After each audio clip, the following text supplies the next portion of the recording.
Hello friends, good morning. আশা করি সবাই ভালো আছো। আমি রিম্পা আজকে আর একটা নতুন ভ্লগ নিয়ে চলে এসেছি। আর আজকে রান্নাঘরে আমি কিন্তু একা নেই, আজকে আছে আমার সাথে আমাদেরই এক ফ্রেন্ড। আর এখানে এত ঝড় হয়েছে যে রেড ওয়ার্নিং ছিল। আর যেহেতু রেড ওয়ার্নিং ছিল, যে কোনো স্কুল অফিস সব কিছুই বন্ধ ছিল এই সময়টার জন্য, কারণ এই রকম ঝড়ের মধ্যে বাইরে বেরোনো খুবই রিস্কি। আর এই ঝড়ের জন্যই অনেক জায়গায় কারেন্ট চলে গেছে। তো আমাদের এই বন্ধু কাছাকাছি একটা জায়গায় থাকে, তো সেখানেও কারেন্ট চলে গেছে, এখনও অবধি কারেন্ট আসেনি। তো সেই জন্য বললাম তোরা আমাদের বাড়িতে চলে আয়, আমাদের এখানে যখন কারেন্ট আছে আর উইকেন্ডও আছে, আমরা একসাথে সবাই মিলে খাওয়া দাওয়া করব, এনজয় করব।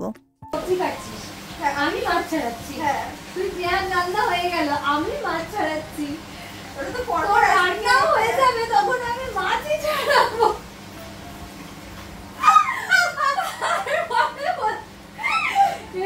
আমাদের হাসির কারণটা নিশ্চয়ই বুঝতে পেরেছো সবাই, কারণ আমি ভ্লগ বানাবো বলে ভিডিও করছি আর ও ইলিশ মাছ ছাড়াচ্ছে। আর ইলিশ মাছের এই আঁশ ছাড়ানো এটা কিন্তু একটা বিশাল বড় কাজ, অনেকক্ষণ টাইম লাগে। তারপর এগুলো ছিল ফ্রোজেনে, সেগুলো ডিফ্রস্ট করে তারপর ছাড়ানো। আর এই আঁশ ছাড়ানো হয়ে যাওয়া মানেই কিন্তু অর্ধেক কাজ হয়ে যাওয়া। তো সেটাই নিয়ে হাসাহাসি হচ্ছে যে ও মাছই ছাড়িয়ে যাচ্ছে পুরো ভ্লগে। বিনি তো আজকে ভীষণ খুশি, কারণ আজকে অহি দিদি এসছে, তার উপর পেয়েছে গেম, মানে সোনায় সোহাগা যাকে বলে। আর এই গেম নিয়েই বসে আছে। আর ব্লগসগুলো দেখো সারা ঘরে ছড়িয়ে ছিটিয়ে রেখেছে। আজকের মেনুটাই তো শেয়ার করিনি, ওদিকে হচ্ছে মাছ ভাজা, আর এটা পাঁচমিশালি সবজি, ডাল হয়ে গেছে, আর হবে ইলিশ মাছ।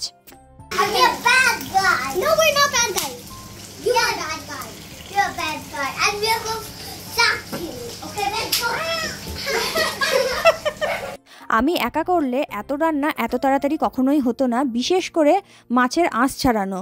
ও সব মাছের আঁশ ছাড়িয়ে দিয়েছে, আর আমি বাকিগুলো টুকটুক করে করছিলাম। আজকে আসলে প্ল্যান আছে বাচ্চাদের 4টে থেকে 6টা পর্যন্ত প্লেডিয়ামে নিয়ে যাব, ওরা ওখানে খেলবে। ওটা আর কি ইনডোর, কারণ এখানে বাইরে শীতকালে বিশেষ করে খেলাধুলা করা তো অসম্ভব, তার মধ্যে হয় বৃষ্টি আর এত ঠান্ডা। তো সেই জন্য ভাবলাম বাচ্চাদেরও ভালো লাগবে। ভাবছিলাম এই ইলিশ মাছটা রাত্রে রান্না করব, তো অনিন্দিতা বলল এখনই করে রাখ, তাহলে আর রাত্রেবেলা কোনো ঝামেলা থাকবে না। তো ঠিকই বলেছে, ও বলল দে আমি বেগুনটা কেটে দিই। আজকে বেগুন দিয়ে আলু দিয়ে ইলিশ মাছের পাতলা ঝোল হবে, যেটা আমি হয়তো কোনো দিনই করিনি, বা করলেও হয়তো একবার করেছি, আমার মনেও নেই, কারণ আমি বেশিরভাগ সময় এই সর্ষে বাটাটাই করি। আর ফ্রিজ যেহেতু কালকে থেকে ওদের চলেনি, ফ্রিজের মধ্যে যা খাবার ছিল নষ্ট হয়ে যাবে বলে সব নিয়ে চলে এসেছে। এইটাই আমি চাইছিলাম, এটা এরকম থাকুন আর একটু ডোবা করুন। না না তো কারেন্ট নেই বলে ফ্রিজও চলবে না, সেই জন্য ওদের ফ্রিজে যা যা খাবার ছিল, মাছ মাংস দুধ আরও যা যা ছিল সব নিয়ে চলে এসেছে। তো আজকে থেকে খাওয়া শুরু করেছি, কালকেও সারাদিন খাবো, কালকে আরও স্পেশাল মেনু হবে, সেগুলো তোমাদের সাথে শেয়ার করব। সব রান্না হয়েই গেছে, শুধু এই ইলিশ মাছটা করলেই হয়ে যাবে। আর বাবাদের ওদিকে দায়িত্ব দিয়েছি বাচ্চাদেরকে খাইয়ে দেওয়ার জন্য, তাহলে একটা বড় কাজ হয়ে থাকবে, তারপর আমরা খেয়ে দিয়ে রেডি হয়ে বেরিয়ে যাব।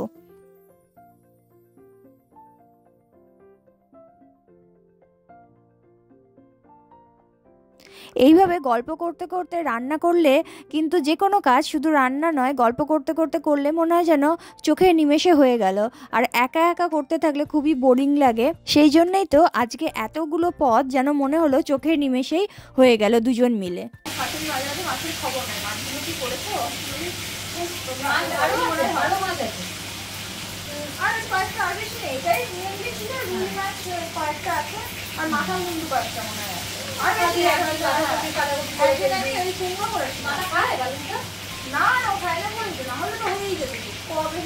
আমি একা খাই, একার জন্য রান্নাটা করতেও মানে কারণ আমাকে তো আমার আরেকটা হবে না, তো সেই জন্য আর এসব করতে তো ঝামেলাও। হ্যাঁ ঠিক কথা, ওই জন্য আর মাছ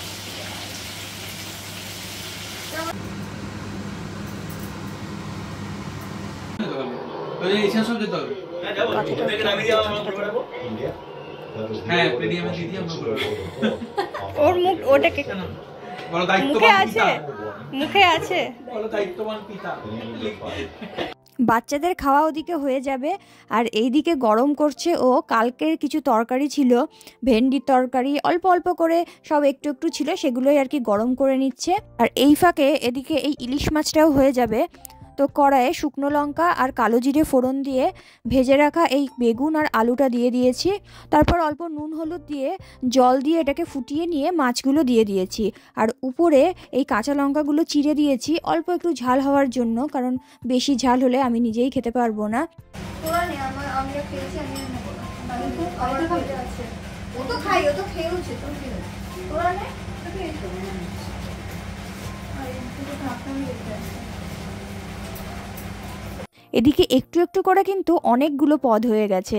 এই ভেন্ডিটা যেমন কালকে করেছিলাম, অল্প একটু কচুর তরকারি ছিল, অল্প একটু আলু উচ্ছে ভাজা ছিল, আর কালকে 4 পিস মাছ রান্না করেছিলাম, সেটার 2 পিস রয়ে গেছিলো। তো এই একটু একটু করে অনেকগুলোই হয়ে গেছে। তো আমরা চলো খেয়ে নিই, খেয়ে নিয়ে তারপর রেডি হয়ে নেব।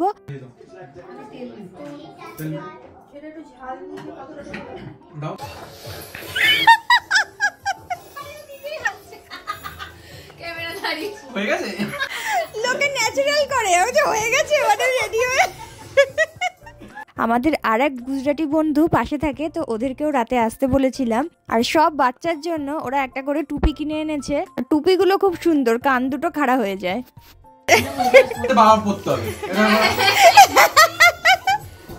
আর বাচ্চাগুলোকে দেখো, একটার চোখও টিভি থেকে সরছে না, কারণ টিভিতে গেম চলছে আর ওরা পালা করে করে খেলছে। তো যাই হোক, আজকের ব্লগটা এখানেই শেষ করছি। সবাই খুব ভালো থেকো, সুস্থ থেকো, দেখা হবে পরের আর একটা ব্লগে। আজকের মতো টাটা।